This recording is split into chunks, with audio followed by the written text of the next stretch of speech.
찬송가 314장입니다. 찬송가 314장. 내 구주 예수를 더욱 사랑 엎드려 비는 말 들으소서.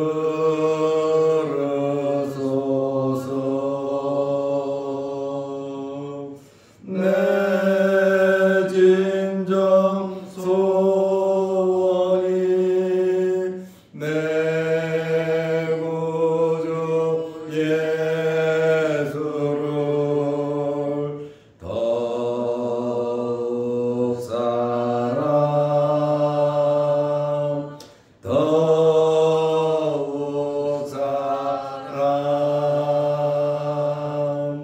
이전에 세상 나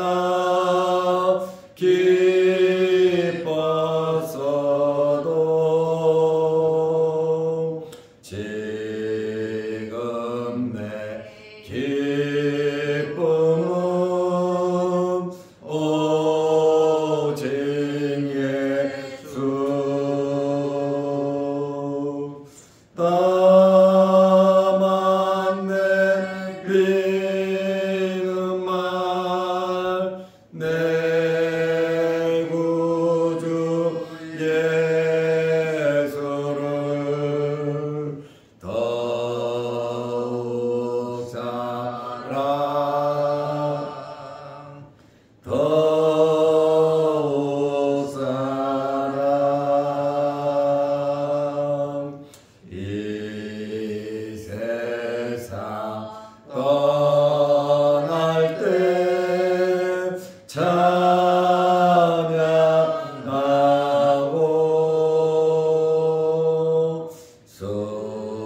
숨질 때 하는 말 이것일세.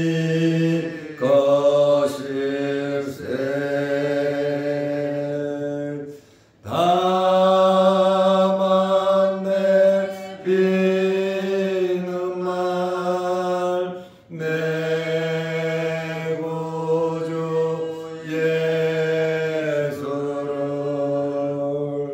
더욱 사랑 더욱 사랑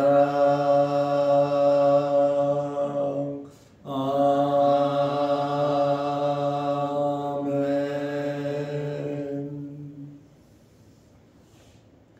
사도신경으로 우리의 신앙을 고백하겠습니다.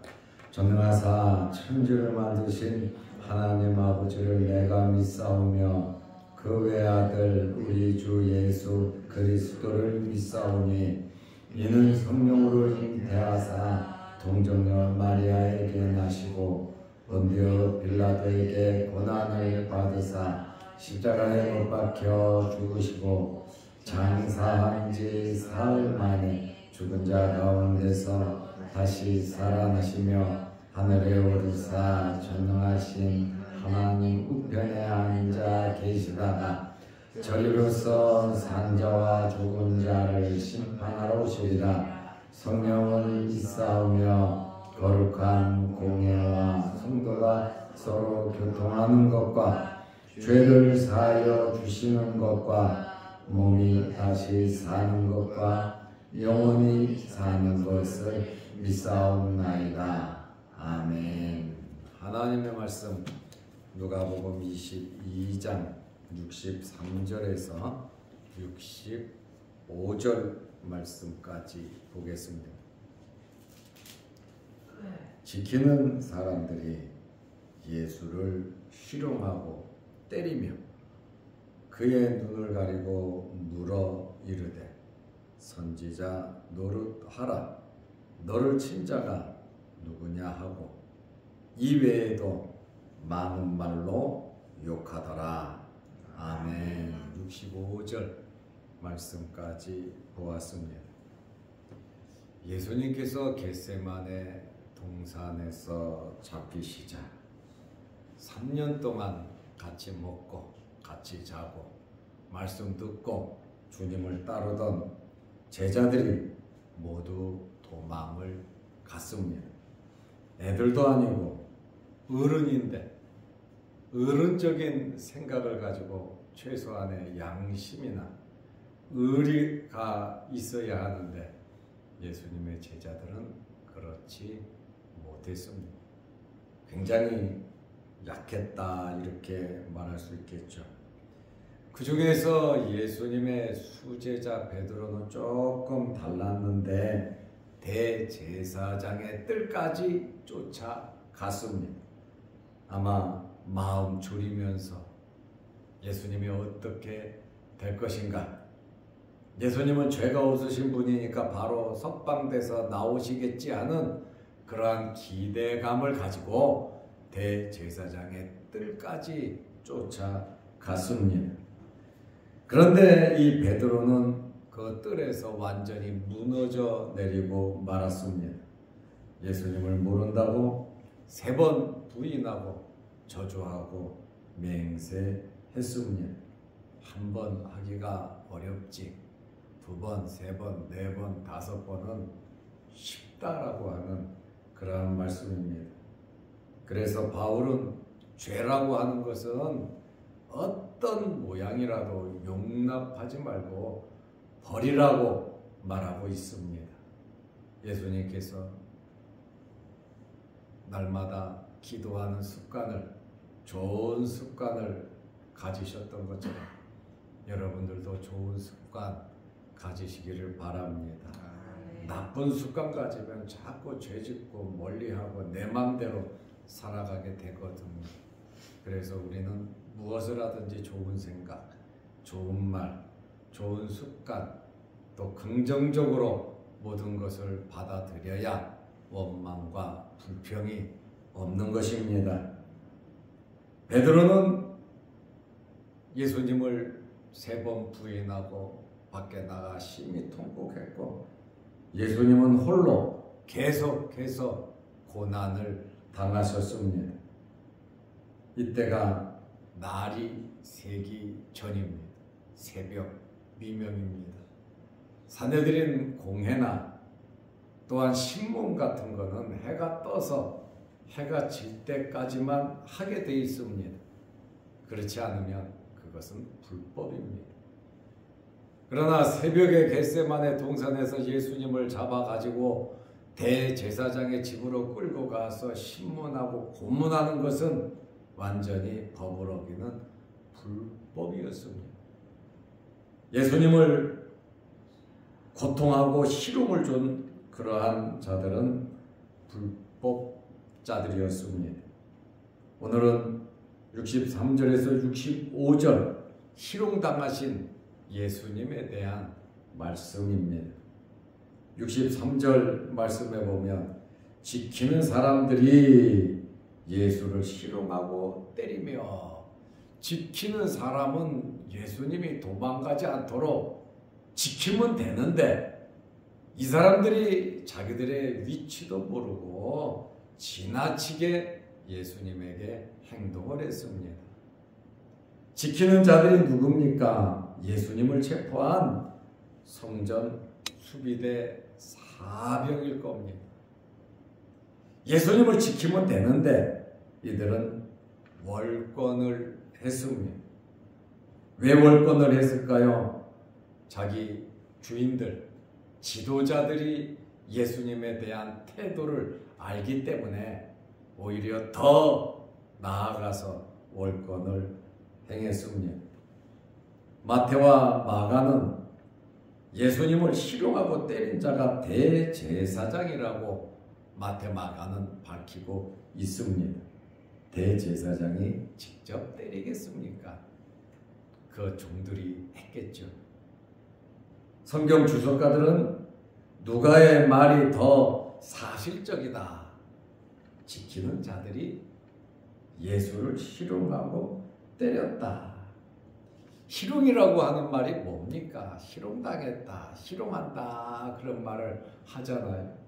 희롱이라고 하는 말은 비웃거나 깔보는 말로서 행동이나 조롱하는 것입니다. 그리고 죄도 결정되지 않았는데 이들은 예수님을 때렸다.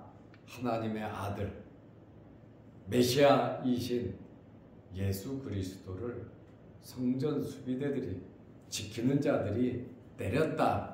쉽게 말하면 두들겨 팼다는 이야기예요. 때린 것은 부드러운 표현이고 굉장히 심하게 예수님에게 행한 것을 우리는 알 수 있습니다.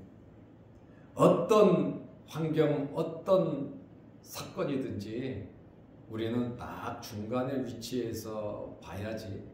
이 말 듣고 저 말 듣고 보면 우리도 똑같은 사람이 돼버리고 마는 겁니다.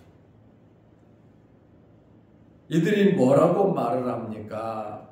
64절 말씀에 보면 예수님의 눈을 가리고 물어 이르되, 예수님의 눈을 가렸다. 그리고 희롱하고 때렸다는 것이죠. 눈을 가렸다. 그러면서 하는 이야기가 선지자 노릇하라. 선지자가 누굽니까? 하나님의 말씀을 받아 전하는 자입니다. 그리고 기도하고 하나님의 뜻을 전하는 사람이기 때문에 누가 때렸는지 점치듯이 말해보라고 하는 그러한 말입니다. 너를 친 자가 누구냐 하고 맞추라는.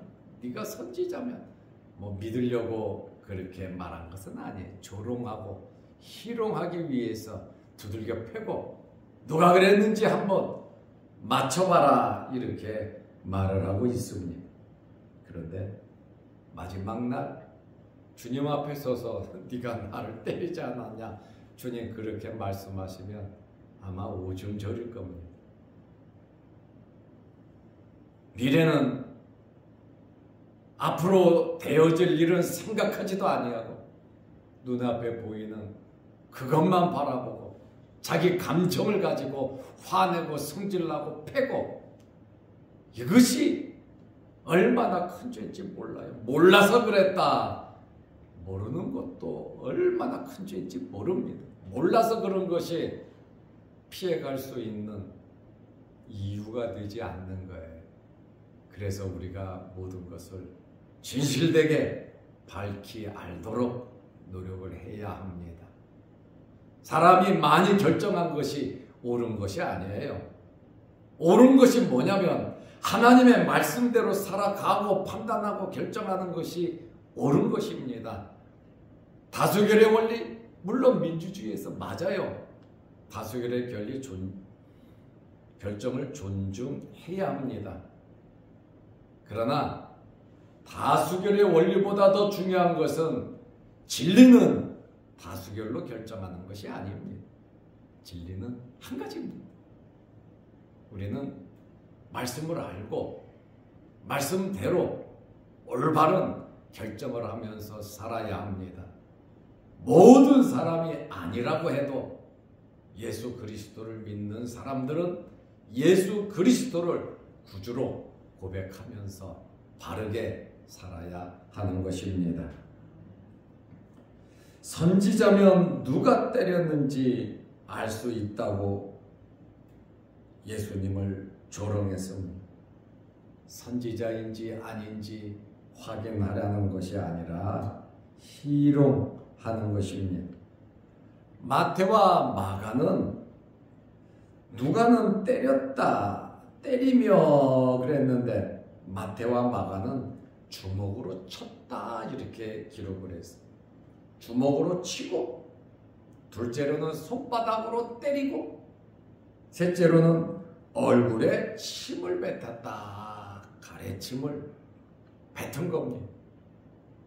세상에 하나님의 아들 성자 예수 그리스도에게 주먹으로 치고 손바닥으로 때리고 얼굴에다가 가래침을 뱉었다.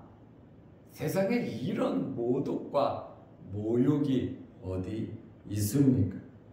그러나 누가는 그냥 간단하게 예수를 희롱하고 때리며 그의 눈을 가리고 물어 이르되 선지자 노릇하라 너를 친 자가 누구냐 하고 65절에 이외에도 많은 말로 욕하더라. 인간 이하로 예수님을 대우했다. 예수님이 왜 이러한 모욕과 희롱을 당하여야 했습니까? 그것은 우리의 죄 때문입니다. 죄 때문입니다. 우리가 당해야 할 그 죄값을 예수님께서 우리 대신 짊어지신 겁니다. 예수님은 죄가 없으신 분이에요. 예수님은 성자 하나님이세요. 우주 만물을 창조하신 분이세요. 그분이 하늘 버리고 육신을 입고 이 땅에 왔으면 참 존중하고 사랑하고 위하고 주님을 믿어야 할 텐데 주님을 받아들이지를 않았습니다. 심지어 3년 동안 쫓아다녔던 제자들도 예수님을 욕하고 모두 부인하고 도망가고 말았습니다. 예수님께서 가장 어려운 순간이 어떤 순간이었겠습니까? 사람들에게 버림받은 거예요. 그건 습관적으로 버림을 받으셨어요. 가장 아픈 것은 하나님으로부터 버림받는 겁니다. 사람들의 죄를 짊어지고 사람들이 당해야 할, 버림받아야 할 그것을 예수님께서 대신 짊어지고 하나님으로부터 버림받으실 때 얼마나 고통스럽고 아프셨는가를 우리는 알 수 있습니다. 예수님의 고난에 대해서 이사야 선지자는 이사야 53장에 예언을 하고 있습니다. 예수님께서 태어나시기 600년에서 700년 전에 이사야 선지자는 예수님께서 고통당하고 희롱당하고 조롱당하는 그 모습을 보았습니다. 그리고 이사야 53장에 예수님께서 고난당하는 그러한 모습을 그대로 기록을 해 놓았습니다. 여러분들이 이 예배를 마치고 집에 가셔서 이사야 53장 1절부터 쭉 읽어보면 예수님께서 태어나시기 600년에서 700년 전에 이사야 선지자가 고난당하는 예수님의 모습을 어떻게 그렸는가를 우리는 알 수 있습니다. 왜 하나님의 어린 양이 이렇게 고난당하고 죽어야 했느냐? 이사야 53장에 자세하게 기록이 되어 있습니다. 특별히 오늘 읽은 누가복음 22장 63절에서 65절에 있는 이 말씀은 이사야 53장 3절의 말씀이 이루어진 겁니다. 그는 멸시를 받아 사람들에게 버림을 받았으며 예수님은 멸시를 받아서 사람들에게 버림을 받았다. 다시 말하면 사람들이 예수님을 멸시했다는 겁니다. 멸시라고 하는 말의 뜻은 업신여긴다, 또 얕잡아 본다, 하찮게 여겨 깔본다라는 그러한 뜻이에요. 우리가 멸시를 받았다면 우리는 분노하고 못 견딜 것입니다. 그러나 예수님께서는 멸시를 당하고 사람들에게 버림을 받았습니다. 업신여김을 받았고 얕잡아 보임을 당했고 하찮게 여김과 깔봄을 당하셨습니다. 그리고 멸시만 받은 것이 아니라 간고를 많이 겪었으며 그랬습니다. 간고가 무슨 말입니까? 간고라고 하는 이러한 말의 뜻은 육체적, 정신적인 고통과 슬픔을 의미합니다. 육신적으로 고통과 슬픔을 당하셨고 정신적으로 영적으로도 고통과 슬픔을 당하셨습니다.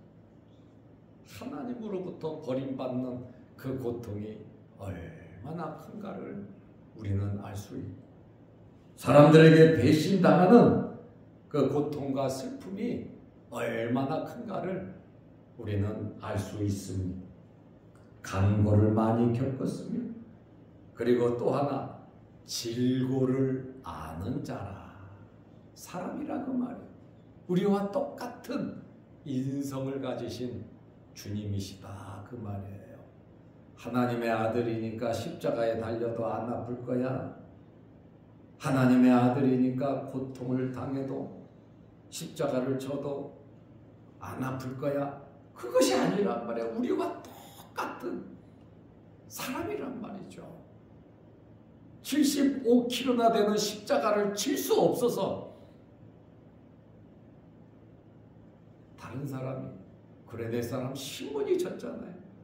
얼마나 많은 고통과 아픔과 쓰라림과 피 흘림과 고문이 있었으면 그 십자가를 지지 못하고 쓰러지셨다라고 하는 그러한 말씀이죠. 예수님은 이사야 선지자가 말하잖아요. 멸시를 받았고 간고를 많이 겪었고 질고를 아는 자라. 질고가 뭡니까? 약하게 되다, 아프다, 병에 걸리다는 뜻입니다. 질고를 아는 자라. 멸시를 당해서 알고 간고를 겪어서 알고 질고를 아는 자다. 우리가 지금 겪고 살아가는 현실 아닙니까? 이것을 예수님께서 알고 계신다. 친히 겪으셨기 때문에 우리를 도울 수 있는 분이십니다. 우리에게 있는 크고 작은 이루 말할 수 없는 아픔과 고통이 있다 할지라도 예수님께서 겪은 것만큼은 아니다 그 말이에요. 엄청나게 우리는 크게 느낄 수 있지만 그렇다고 해도 예수님께서 겪으신 그 고통과 어떻게 비교할 수 있겠습니까? 우리보다 더 큰 아픔과 슬픔과 멸시와 질고를 겪으신 예수님이 다 아시기 때문에 능히 우리를 도우실 수 있는 것입니다. 그러므로 예수 그리스도로 만족하시기를 바랍니다. 그러므로 예수 그리스도를 바라보면서 살아가시기를 바랍니다. 이것이 이 세상에서 우리가 살아가는 방식입니다. 방법입니다. 마치 사람들이 그에게 얼굴을 가리는 것 같이 멸시를 당하였고 얼굴을 가리는 것처럼 멸시를 당했다. 이사야 53장 3절에 멸시라고 하는 말이 2번 나오고 있습니다. 우리도 그를 귀히 여기지 아니하였도다. 예수님께서 예루살렘에 올라가실 때 이스라엘 사람들이 어떻게 생각했습니까? 로마를 물리치고 다윗 왕국을 이룰 줄 알았어요. 예수님께서 오병이어의 기적을 베풀어 사람들에게 음식을 먹일 때 사람들이 열광했습니다. 그런데 십자가를 지고 고난과 희롱과 조롱과 아픔을 당하는 주님을 보실 때 그들에게는 더 이상 예수님에 대하여 기대할 것이 없었다는 것이죠. 그러니까 전부 다 예수를 잡아 죽이라고 한 겁니다. 소리쳐서.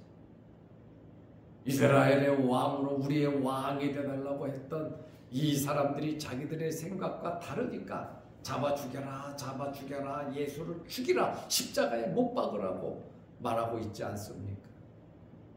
모든 것이 우리 생각 기준대로 결정하고 판단하고 말하면서 살면 안 됩니다.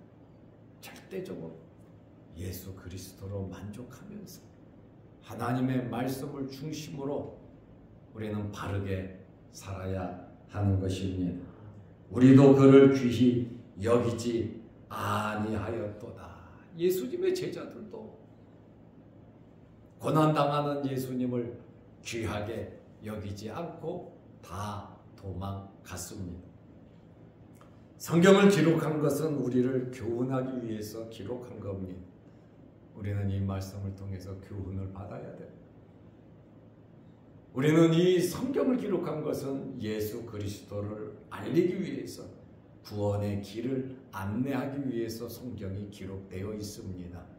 그러므로 성경 속에서 예수 그리스도를 발견하고 구원의 문으로 들어와야 하고 예수를 믿어야 하고, 성경에 나타난 여러 가지 사건을 통해서 예수님의 고난 당하는 그러한 모습을 보면서 우리는 지키는 자들처럼 해서도 안 되겠다. 종교 지도자들처럼 정말 거룩하게 사는 것 같은데 실질적으로는 말씀을 어기는 자들이다. 그리고 예수님께서 당한 이러한 고난을 보면서 우리는 그러지 말자.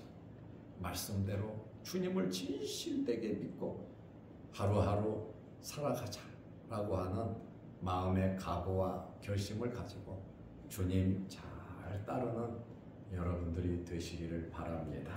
기도하겠습니다. 하나님 아버지, 오늘은 희롱당하신 예수님에 대하여 잠깐 말씀을 들었습니다. 지키는 자들이 월권을 행하였고,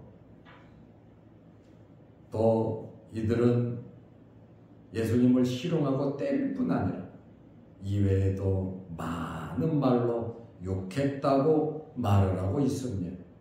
마테마가는 주먹으로 치고 손바닥으로 때리고 얼굴에 침을 뱉었다고 말을 하고 있습니다. 예수님께서 멸시를 당하셨고 강고를 겪으셨고 질고를 아는 자라 이사야 선지자의 말씀을 통해서 예수 그리스도께서 우리가 겪는 모든 삶을 알고 계실 뿐 아니라 겪으신 분으로서 우리를 능히 돕고도 남으신다는 이러한 믿음을 가지고 예수 그리스도로 만족하며 살아갈 수 있는 저희들 되게 하시고, 예수 그리스도가 우리의 삶의 가장 중심에 서 있고 모실 수 있도록 은혜 베풀어 주옵소서. 명절 연휴를 지내고 하루를 지내며 또 주중에 우리가 세상 속에서 살아가고 있습니다. 십자가 붙잡고 주님의 말씀 붙잡고 하나님 나라의 소망을 가지고 살아가게 하옵소서. 오늘 이 새벽에도 주의 전에 나와 예배드리며 하나님 아버지께 간절히 기도합니다. 우리에게 있는 여러 가지 기도 제목마다 하나님께서 들어주시고 응답하여 주옵소서. 또한 영상을 보면서 함께 예배드리며 기도하는 성도들에게도 크신 은혜와 복을 내려 주옵소서. 육신의 질병으로 어려움을 당하는 성도들 이 새벽에 찾아가 주시고 어루만지시고 머리부터 발끝까지 정하고 정결케 깨끗하게 치료하여 주옵소서. 예수님의 이름으로 기도드리옵나이다. 아멘. 하늘에 계신 우리 아버지여, 이름이 거룩히 여김을 받으시오며 나라의 마옵시며 뜻이 하늘에서 이룬 것 같이 땅에서도 이루어지이다. 오늘날 우리에게 일용할 양식을 주옵시고 우리가 우리에게 죄 지은 자를 사하여 준 것 같이 우리 죄를 사하여 주옵시고 우리를 시험에 들게 하지 마옵시고 다만 악에서 구하옵소서. 대개 나라와 권세와 영광이 아버지께 영원히 쌓옵나이다. 아멘. 자유롭게 기도하시고 돌아가시기 바랍니다.